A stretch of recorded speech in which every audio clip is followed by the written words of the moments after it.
La Voz de América presenta.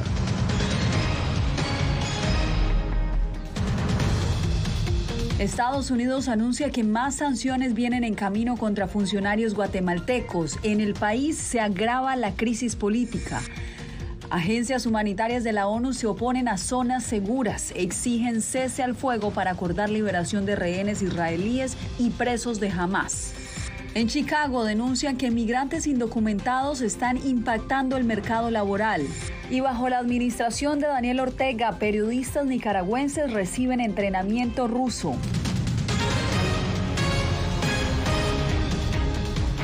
¿Qué tal? Bienvenidos, los saluda Yasmín López. Estados Unidos prepara nuevas sanciones contra funcionarios guatemaltecos que interfieran en el proceso de posesión del nuevo presidente de ese país. Así lo confirmó en entrevista exclusiva con La Voz de América el secretario de Estado adjunto para el hemisferio occidental, Brian Nichols.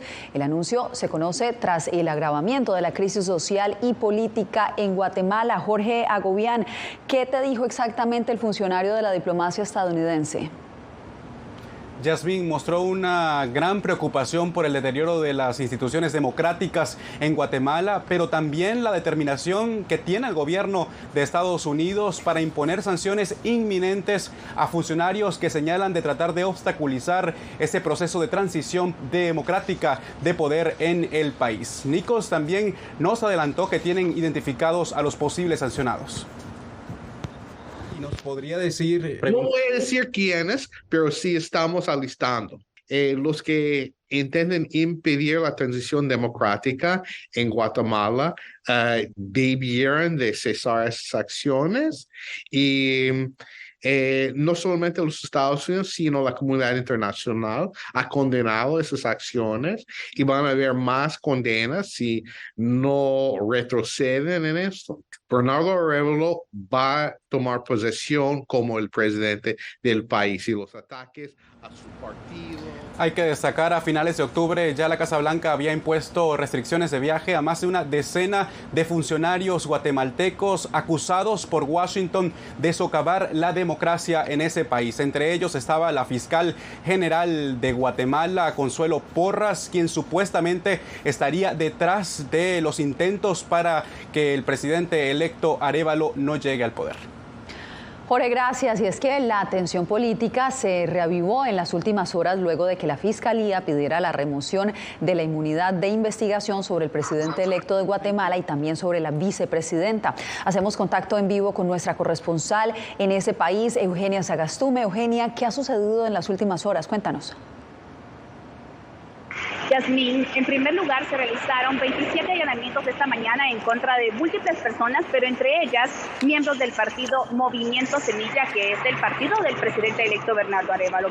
Sin embargo, esto no tiene nada que ver con las elecciones, sino con la toma de las instalaciones de la Universidad de San Carlos de Guatemala, que estuvo cerrada por más de un año. Esto eleva la tensión a nivel nacional, pero también a nivel internacional. Pues ya lo decía la OEA en una resolución aprobada, que esto se trata de un intento por impedir una transición democrática.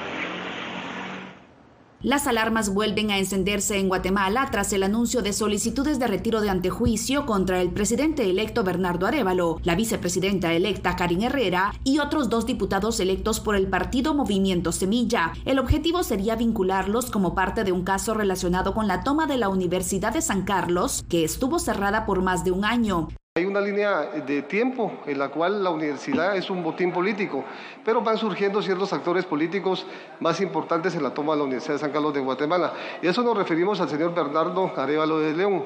Para el presidente electo Bernardo Arévalo, estas nuevas acciones del Ministerio Público son espurias e inaceptables. Esto sucede un día después de que la Organización de Estados Americanos aprobara una resolución en la cual hizo un llamado a detener cualquier intimidación contra el partido Semilla y denuncia los intentos del Ministerio Público por desacreditar e impedir una transición pacífica del poder. Mientras que la delegación guatemalteca no apoyó la resolución, Estados Unidos reiteró que las acciones del Ministerio Público pretenden evitar que Arévalo y su partido asuman el cargo. Si estas autoridades perniciosas tienen éxito en evitar que el presidente electo Arévalo asuma el cargo, temo que habrá una crisis importante en Guatemala. El antejuicio es una protección que tienen los funcionarios y funcionarios electos para no ser investigados. Así pues, siguen activas las alertas. A nivel nacional crece también la incertidumbre social y a nivel internacional los ojos están puestos en el desarrollo de esta situación en Guatemala. Estamos atentos, Eugenia, gracias por el reporte. Bien, y cambiamos de información y nos vamos para Gaza porque el ejército de Israel informó sobre el hallazgo del cuerpo de una de las rehenes israelíes que estuvo en poder del grupo armado islamista Hamas. Según un comunicado de las Fuerzas Armadas, el cadáver estaba cerca del hospital Al-Shifa en Gaza. Según el reporte militar, se trataría de Judith Weiss, una mujer de 65 años de edad, quien fue tomada como rehén el 7 de octubre por Hamas. Su esposo, Shamuel, murió ese mismo día en el ataque. Y hechos como este dificultan aún más las negociaciones que se adelantan entre Israel y Hamas a instancias de Qatar y Egipto. Lo poco que ha trascendido refleja la complejidad del proceso. Alejandro Ernesto nos envía el reporte desde Jerusalén. No se ha llegado a un acuerdo para la liberación de rehenes y aunque el panorama luce complicado, Hamas considera que los diálogos no han fracasado. Según versiones de prensa, los puntos de la negociación que median Qatar y Egipto incluyen la liberación de 50 rehenes israelíes y presos palestinos que se encuentran en cárceles de Israel, además de un alto el fuego de entre 3 y 5 días y la entrada de ayuda humanitaria a Gaza. Israel no se ha pronunciado al respecto, pero sigue rechazando el establecimiento de un alto el fuego sin la liberación de todos los rehenes en poder de Hamas. Las negociaciones para alcanzar un cese del fuego y la liberación de los cautivos de la ocupación han estado en curso desde los primeros días con una mediación catarí y a veces con participación egipcia. Hasta ahora no hemos llegado a un acuerdo respecto sobre el cese del fuego, incluso con fines humanitarios. Pese a ello, Hamas, que en 2006 como partido político ganó las elecciones en Gaza y que desde 1997 integra la lista de grupos terroristas de Estados Unidos, asegura que los diálogos no han fracasado. Por su parte, el presidente Biden reiteró su postura frente a una solución de fondo para el conflicto. Esto no va a terminar hasta que haya una solución de 2 estados. Deje claro a los israelíes que ocupar y mantener Gaza es un gran error. Eso no va a funcionar. Israel, que ha rechazado repetidamente la instauración de un cese del fuego, busca la creación de zonas seguras en Gaza, propuesta que no ha tenido eco ni ante sus aliados ni ante las agencias humanitarias de la ONU. Sin las condiciones adecuadas, concentrar a los civiles en este tipo de zonas en el contexto de hostilidades activas puede aumentar el riesgo de ataques y consecuencias adicionales.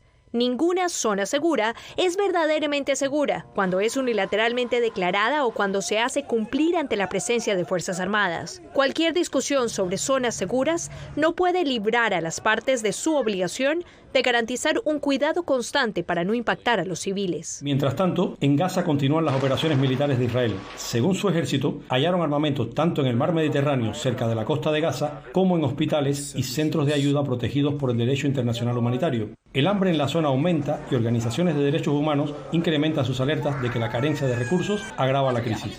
Israel nos pidió que nos fuéramos al sur. Vinimos al sur. Ahora nos piden que nos vayamos. ¿A dónde vamos? Queremos entender a dónde debemos ir exactamente.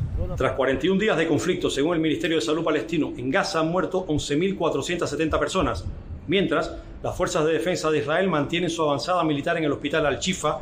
Sus voceros la describen como una operación precisa, metódica y exhaustiva, pues según denuncian, allí se ubica uno de los principales centros de operaciones de Hamas, algo que los militantes islamitas siguen negando. Alejandro Ernesto, Voz de América, Jerusalén. Entre tanto, aquí en Estados Unidos, en un hecho simbólico, decenas de bolsas para disponer de cuerpos humanos sin vida fueron desplegadas frente a la Casa Blanca. Un grupo de manifestantes quiso protestar de esta forma para representar cuerpos de miles de palestinos que han muerto desde que comenzó la guerra entre Israel y Hamas. Y también exigiendo un cese al fuego, otro grupo de manifestantes irrumpió en la sede del Comité Nacional Demócrata este miércoles por la noche en Washington. 3 legisladores tuvieron que ser evacuados. Los manifestantes terminaron enfrentándose a la fuerza pública del Capitolio. La policía informó que 6 de sus oficiales resultaron heridos y una persona fue arrestada. Y mientras los reclamos por la vulnerabilidad de los civiles en Gaza, familiares de rehenes israelíes elevaron las alertas ante el Comité Internacional de la Cruz Roja por un posible uso de rehenes mujeres como armas de guerra. Nos informa Diva Lizette Cash, pero antes advertimos que esta historia tiene imágenes que podrían resultar sensibles. Se cree que Hamás retiene a por lo menos 239 rehenes israelíes, de los cuales alrededor de 100 serían mujeres.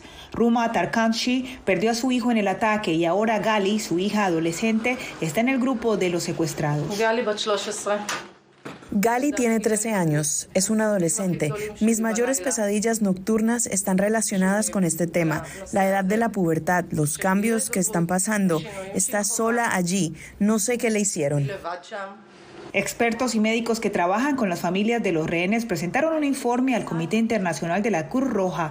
En él enumeran las condiciones médicas de los rehenes, advirtiendo que en todo conflicto las mujeres son especialmente vulnerables al abuso sexual. El cuerpo de la mujer es muy a menudo tomado como símbolo del cuerpo de la nación, por lo que violar a la mujer es en realidad violar a toda la nación del enemigo. Son más susceptibles a estas formas de delitos. Hamás también secuestró a Romy, la hermana de 23 años de Jardine Gonen. Asegura que su hermana tiene asma y cálculos renales y le preocupa el riesgo adicional de que sea víctima de violencia sexual. Cada minuto alguien puede hacerle daño. ¿Qué les impide hacer eso? Ya sabes, lo hicieron el 7 de octubre sobre muchas mujeres. La policía israelí está investigando informes de posibles agresiones sexuales por parte de Hamás y está utilizando grabaciones de video, pruebas forenses y testimonios en su búsqueda de los responsables. Diva Lizette Cash, Voz de América. Y en más noticias, los ojos del mundo están puestos ahora en que se concreten los acuerdos a los que llegaron este miércoles los mandatarios Joe Biden y Xi Jinping. Según expertos, la tarea no es nada fácil. Jacopo Luzzi nos informa.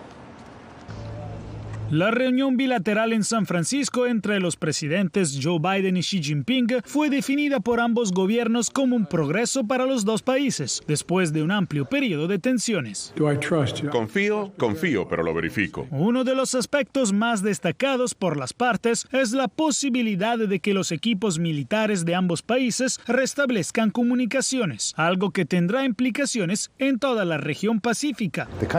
Los países allá, las economías allá, quieren que Estados Unidos y China tengan algún tipo de modus vivendi, algún tipo de relación estable. Sin embargo, las declaraciones del presidente Biden frente a la prensa, cuando volvió a definir al mandatario chino como un dictador, podrían impactar los potenciales avances en la relación bilateral.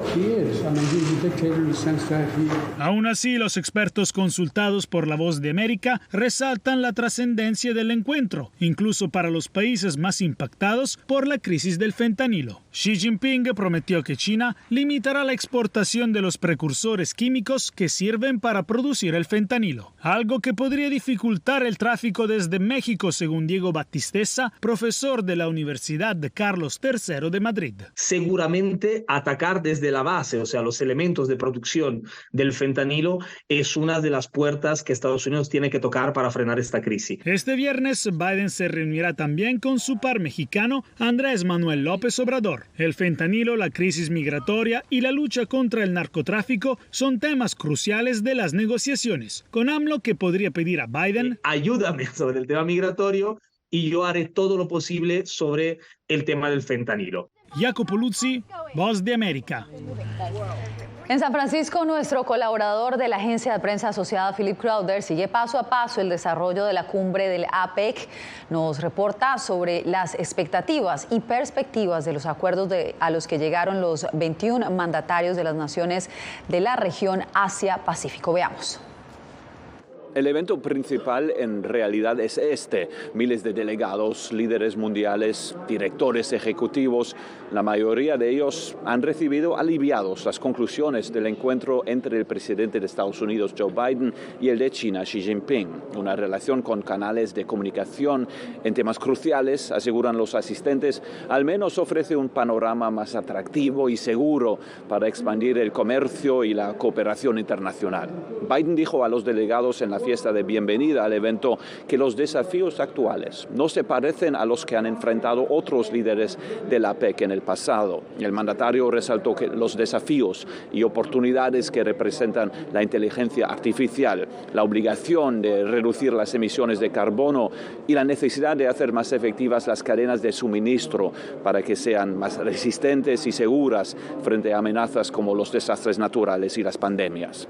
La Casa Blanca aseguró que los pronunciamientos del presidente Biden se fundamentan en las señales de que la economía estadounidense está en una posición más fuerte que la de China y que Estados Unidos está construyendo alianzas más sólidas en todo el Pacífico. Y es justamente eso lo que la administración intentará reforzar aquí en el marco de la APEC. En medio de esa dinámica entra un país como Colombia, que aunque no es miembro de la APEC, sí está invitado. Su presidente Gustavo Petro anunció su presencia en San Francisco.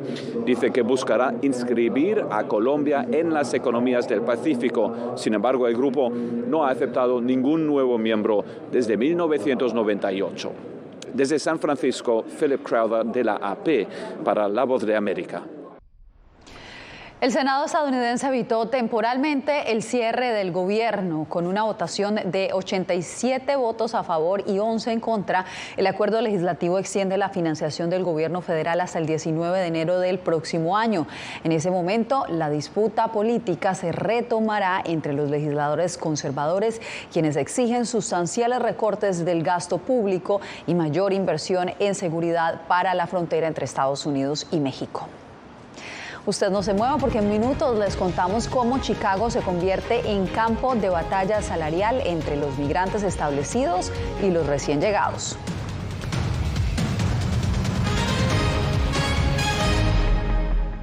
Soy Gonzalo Abarca, presentador de La Voz de América. Cada semana, desde nuestro programa Foro, programa de análisis y debate, vamos más allá de la noticia, con los temas de interés que ocurren en Estados Unidos e impactan en toda la región.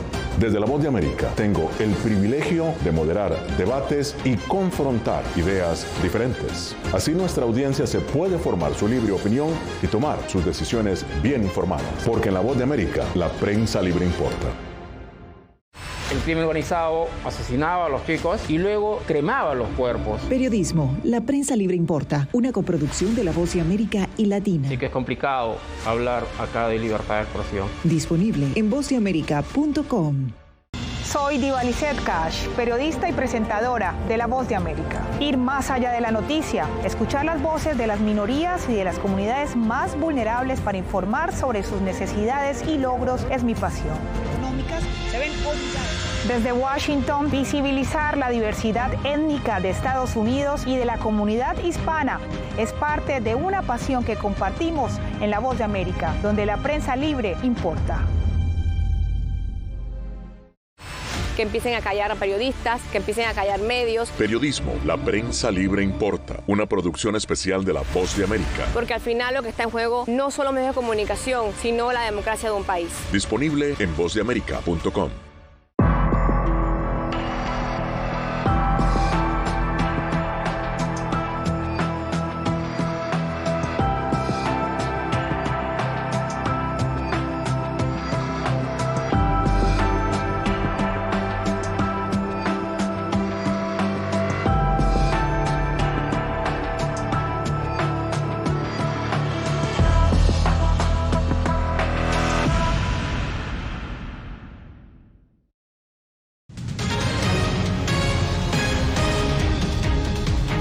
En Chicago, jornaleros mexicanos denuncian que se están viendo afectados con la llegada de otros inmigrantes en busca de asilo.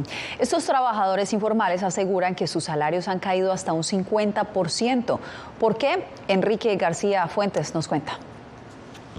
La cantidad de inmigrantes que ofrecen su mano de obra cerca de grandes tiendas de materiales de construcción en el área de Chicago se ha multiplicado con la llegada reciente de personas que buscan asilo.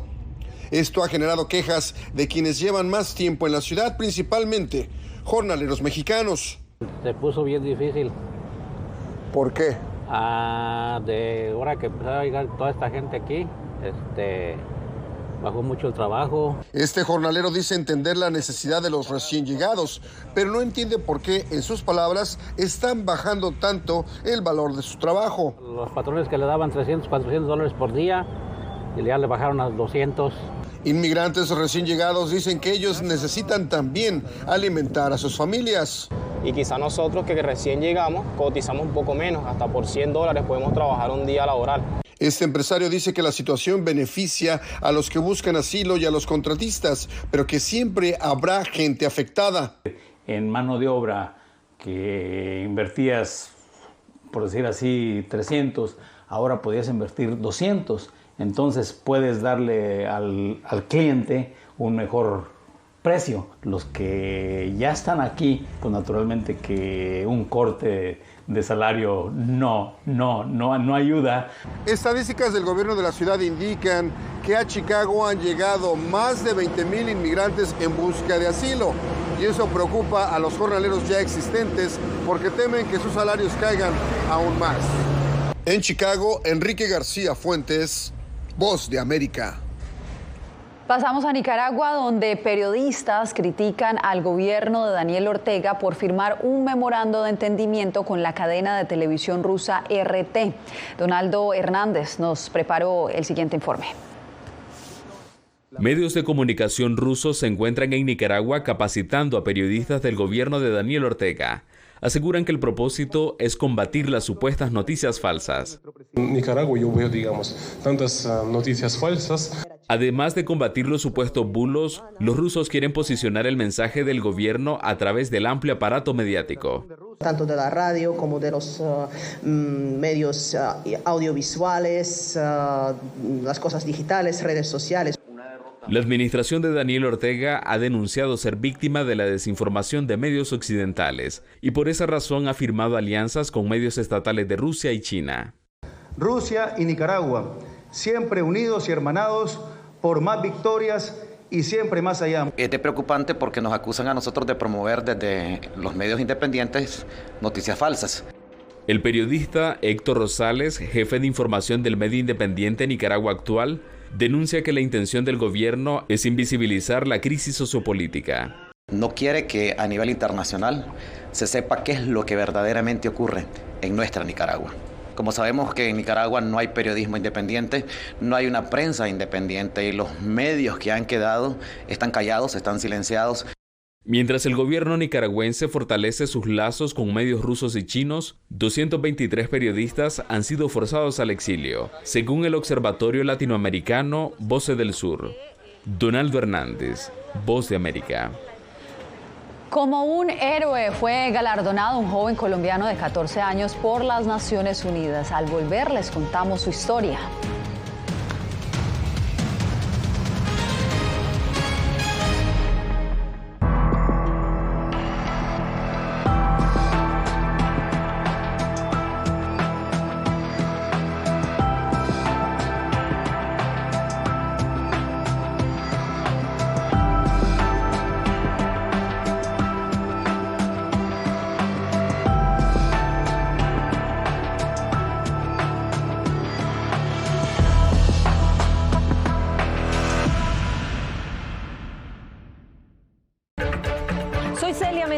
Corresponsal internacional de La Voz de América. Desde que me uní a este equipo de profesionales hace más de una década, he tenido la oportunidad de descubrir un mundo de noticias que comparto con ustedes. La Voz de América habló con el director. Porque siempre estoy en el lugar de los hechos, entregando información veraz, clara y precisa, manteniendo nuestro compromiso periodístico, porque en La Voz de América, la prensa libre importa.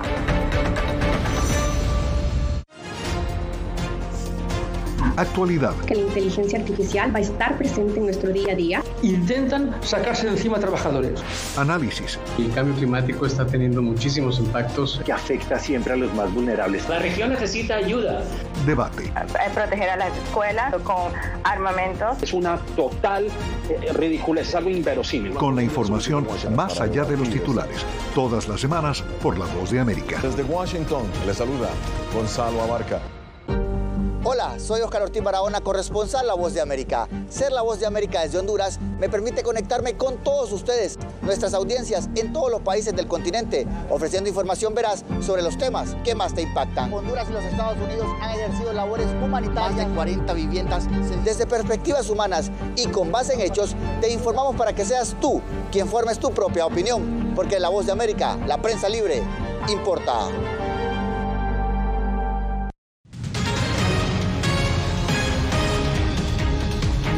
Este jueves en Ginebra, la ONU premió la labor de activistas de derechos humanos de diferentes lugares del mundo, entre ellos un latino, quien es el más joven de los galardonados. Ángela González habló con él sobre su causa y nos trae su historia. 14 years old from Colombia. Con 14 años, Francisco Vera fue laureado por la ONU en Ginebra en la Cumbre de Jóvenes Activistas Jazz, que busca empoderar a los jóvenes y avanzar en las metas de sostenibilidad y derechos humanos. Muy contento, muy orgulloso pues de poder recibir este premio, la verdad, y también de recibirlo también con otras personas que tienen realmente un trabajo maravilloso. Desde los 9 años, Francisco comenzó su activismo, siendo testigo de la devastación a consecuencia del cambio climático. Hoy estoy aquí en el páramo de Sumapaz, en el páramo más grande del planeta Tierra. La ceremonia celebrada en Ginebra contó con la participación del príncipe de Mónaco. No les voy a dar ningún tipo de lección porque no la necesitan. Estamos ante una generación a la que dejamos un planeta en terrible estado. Quisiera más bien alentarles a actuar y a preservar su entusiasmo, su optimismo y su deseo de cambiar el mundo. Con su movimiento Guardianes por la Vida, Francisco Vera ha realizado conferencias, publicó un libro sobre el cambio climático y ahora viaja por el mundo. Todo esto mientras cursa 9º grado en Barcelona, donde se encuentra radicado. Cuando tengo tiempo, por ejemplo, en los trenes y cuando no estoy o descansando o haciendo cualquier otra actividad, pues también dedico una parte de ese tiempo a hacer tareas. Por ejemplo, el otro día iba a Panamá en el avión haciendo un trabajo de la célula. Motivado por la que define como injusticia planetaria, lleva un mensaje simple pero contundente. Tener esperanza. Sí, una ecoesperanza, pero basada en acciones. El tal vez futuro científico regresará a Ginebra el próximo 12 de diciembre para conmemorar el Día de los Derechos Humanos. Ángela González, Voz de América. Hacemos una breve pausa y cuando volvamos tendremos más información aquí en El Mundo al Día.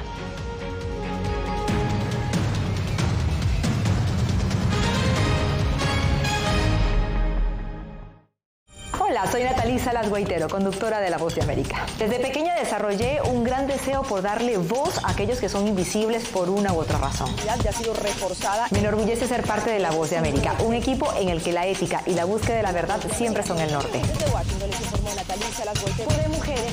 Ser periodista es una gran responsabilidad porque somos defensores de principios de libertad y para mantenerlos, la prensa libre importa.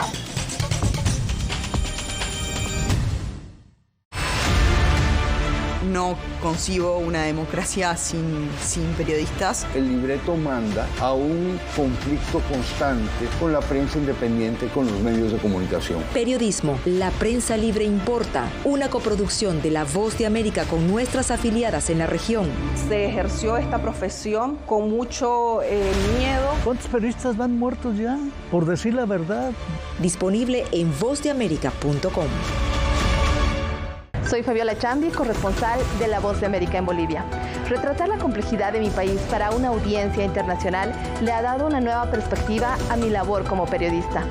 Desde esa mirada descubro en el día a día que el trabajo que realizo en La Voz de América me ha permitido dar vida a los valores del periodismo profesional. Aquel que les informa a ustedes, nuestras audiencias, con balance, precisión y profundidad. Porque en La Voz de América, la prensa libre importa.